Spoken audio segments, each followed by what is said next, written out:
conte ni fable, c'est une de mes petites métaphores. Écoutez la petite musique du pipeau de Vladimir Lidio.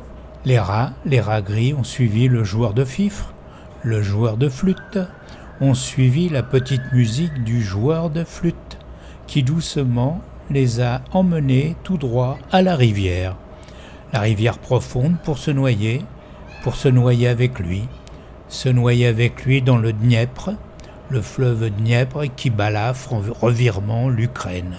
Les rats gris l'ont suivi, lui, l'idiot fier de lui et de sa petite personne, avec pour seule arme son pipeau.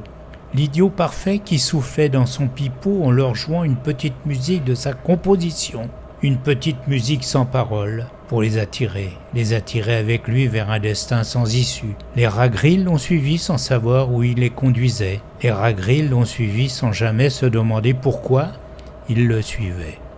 Lui, le nabot prétentieux qui voulait se faire plus gros que le bœuf, ni quel était leur avantage et la raison de suivre ce petit, très petit joueur de flûte.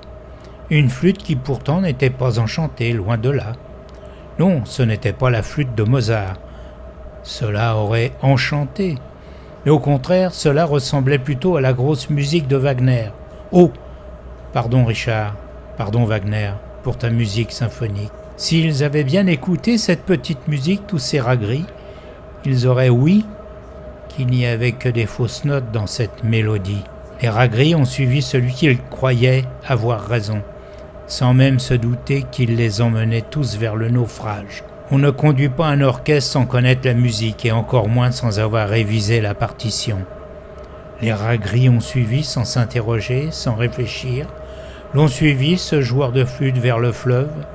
Tous les rats niais et gris l'ont suivi sans jamais penser que ce joueur de flûte amateur les entraînait vers l'abîme d'un fleuve, l'abîme des profondeurs, pour avec lui s'y noyer en continuant de suivre ce joueur de flûte. Vladimir Lidio, imperturbable, séduisant et qui soufflait dans son pipeau. Si cela ne vous éveille pas un peu, c'est que vous n'avez pas encore bien compris ma fable et la métaphore induite. Je vous invite à la revoir sans tarder. Et surtout, n'oubliez pas de cliquer sur le pouce en érection. Depuis plusieurs mois, celui de Vladimir est en berne.